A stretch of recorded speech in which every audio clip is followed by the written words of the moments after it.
पुराने समय की बात है। गांव में धनीराम नाम का एक किसान रहता था। उसके पास 4 लड़के थे।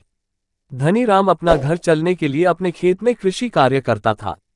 लेकिन धनीराम के चारों लड़के बहुत ज्यादा आलसी थे। वह कभी भी खेतों में काम करने के लिए नहीं गए थे। वह सारा दिन अपना समय गांव में इधर उधर बैठकर बिताया करते थे। एक दिन धनीराम अपनी पत्नी से बोला कि आज तो मैं जिंदा हूं तो सब कुछ सही चल रहा है, मेरे बाद कौन खेती करेगा। हमारे बच्चों ने तो आज तक खेतों में कदम तक भी नहीं रखा है। धनीराम पत्नी ने इस पर कहा, कोई बात नहीं, धीरे धीरे यह काम करने लगेंगे। इसी तरह से धीरे धीरे समय गुजरता जा रहा था। एक दिन धनीराम की अचानक से तबीयत खराब हो जाती है और वह बहुत ज्यादा बीमार पड़ जाता है।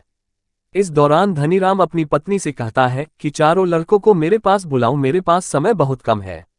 इतना सुनने के बाद धनीराम की पत्नी अपने चारों लड़कों को उनके पिता के पास बुलाकर लाती है। धनीराम इस बात से बहुत ज्यादा चिंतित था कि उसके बाद उसके लड़कों का क्या होगा। इसलिए उसने अपने चारों लड़कों को अपने पास बैठाकर कहा कि मेरे पास जितना भी कमाया हुआ धन था, मैंने वह सारा अपने खेतों के नीचे दबाया हुआ है।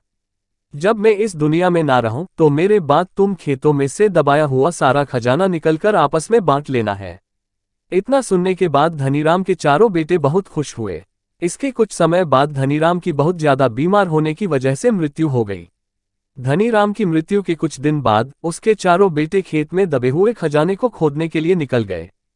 खेत में पहुंचने के बाद चारों बेटों ने पूरा खेत खोद डाला, लेकिन उनमें से किसी को भी खजाने जैसा कुछ नहीं मिला। इस बात से वह चारों बहुत निराश हुए और उन्होंने घर आकर अपनी मां से कहा कि पिताजी ने खेत जो खोजने के बारे में बताया था वह एक झूठ था। हम चारों ने पूरा खेत खोद डाला, लेकिन हमें खेत में कोई भी खजाना नहीं मिला। यह सुनकर उनकी मां बोली कि तुम्हारे पिताजी ने अपने पूरे जीवन में यह घर और खेत ही कमाया है। अब जब तुमने इतनी मेहनत करके पूरा खेत खोद दिया है तो अब उसमें बीज भी डाल दो। इसके बाद चारों बेटों ने खेत में बीज बो दिए और मां के कहे गए अनुसार खेत में समय पर पानी और खाद डालने लगे।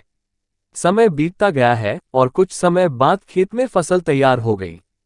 फसल काटने के बाद चारों बेटों ने फसल को बाजार में बेचा और उससे जो भी पैसे मिले उससे उन्हें बहुत खुशी मिली। इसके बाद जब चारों बेटे घर गए तो मां ने कहा कि बेटा, तुम्हारे पिताजी तुम्हें यही समझाना चाहते हैं कि जो हम मेहनत करते हैं उसके बदले में ही हमें खजाना मिलता है।